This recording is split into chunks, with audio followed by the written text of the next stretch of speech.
Welcome to Parent Matters, the show designed for parents, preschoolers, kindergartners, and special needs children.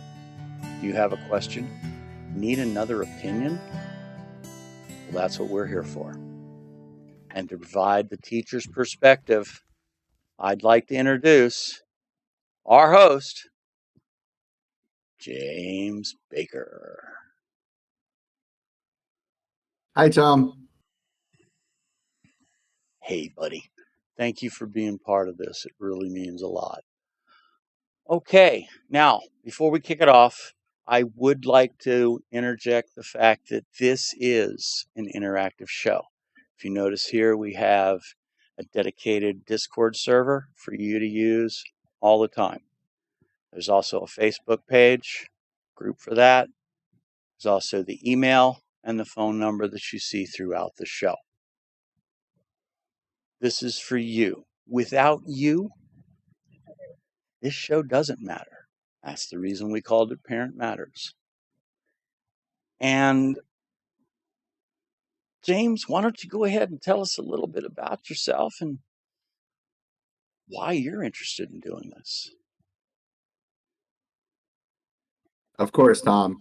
As you know, I'm very passionate about education. What I bring to the table is almost 21 years of experience in the field.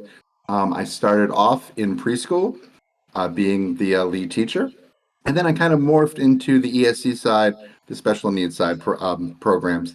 Right now, I am a paraprofessional at a special needs middle school and high school, dealing mostly with autistic children. We thought it would be such a great idea to bring in experts from all aspects of education to come and discuss all the issues that parents are dealing with and try to make it a little bit easier for them. That's great, James. And I think your insights as well as your educational background is going to be key to all this. So let's go ahead and kick it off with an example. Email from Linda. She says her child is being bullied by the math teacher. Now, we obviously don't have all the information, but let's go on the fact that she's checked into this and the teacher is, in fact, bullying her without any good reason.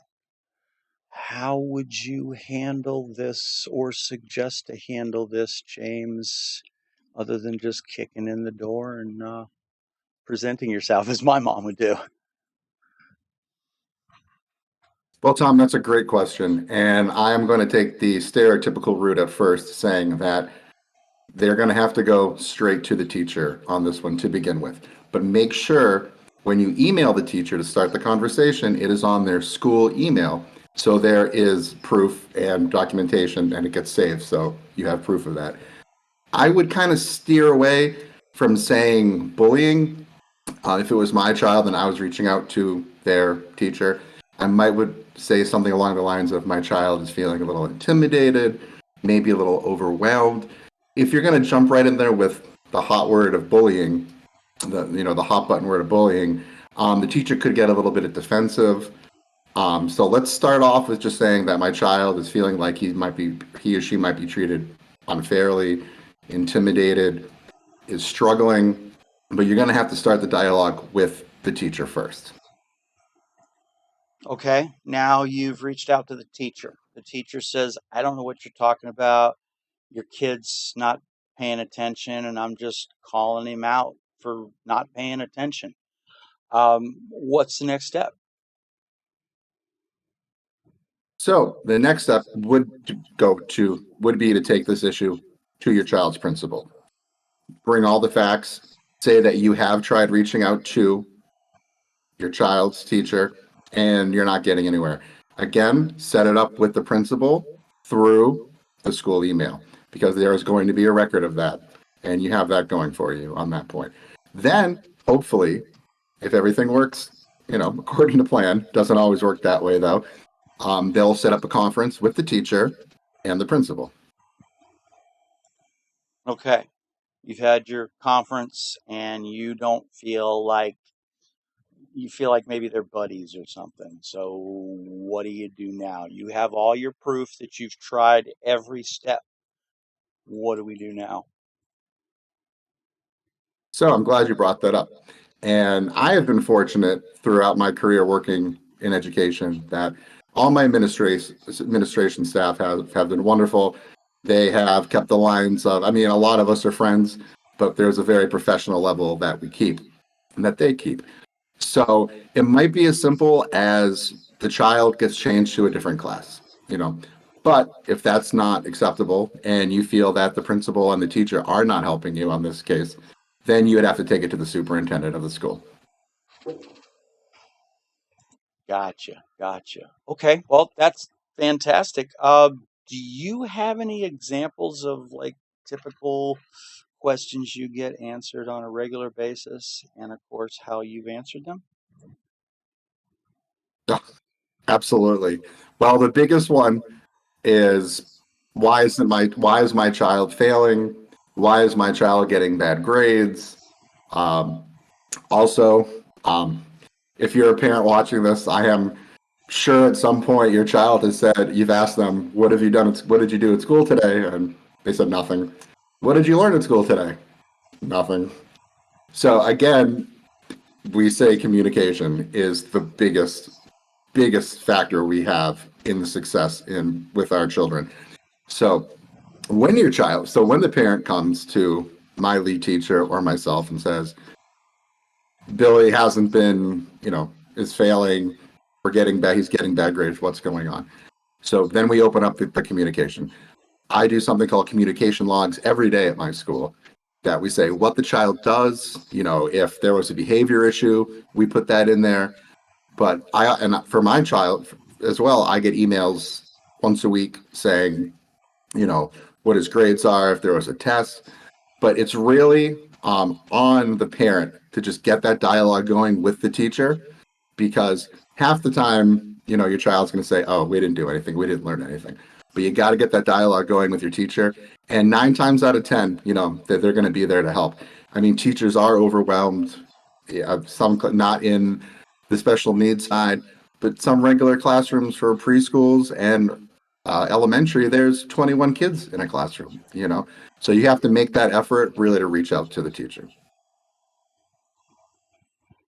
Wow, James, that's a lot of good information. I didn't even understand or know about the logs until you explained that situation. So there you go, folks. That is an example, or should I say, our first show, an example of the kind of things that we're going to be facing here.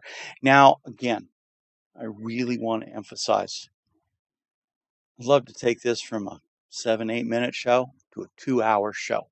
I'd love you guys to just pile in and share your information and ask your questions. Because when I did a search for teacher podcasts, it seemed to all be all about teacher to teacher, teacher about teacher, problems with being a teacher problems, relaxing as a teacher, and very few about the connection from teachers to parents, except on the homeschool side. So when I mentioned this to James, as you said, um, let's do it. So again, without you, and I'm sure you agree there, James, this show cannot be. Parents matter. It's not just the name, it means something to us.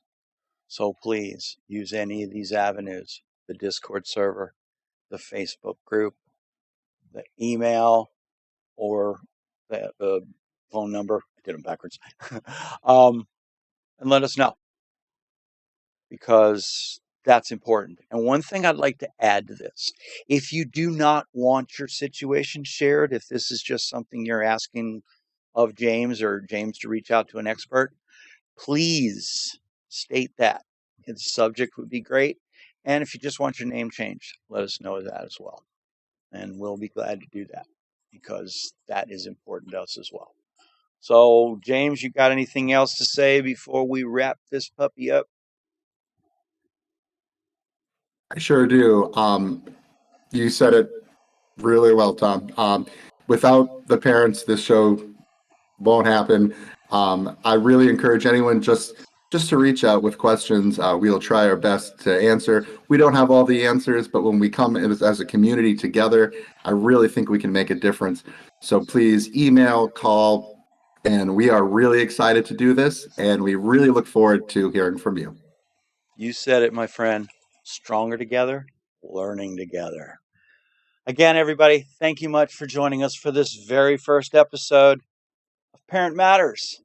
And until next time, take care, fill up those boards. Bye now. Now's the time to understand we've got the future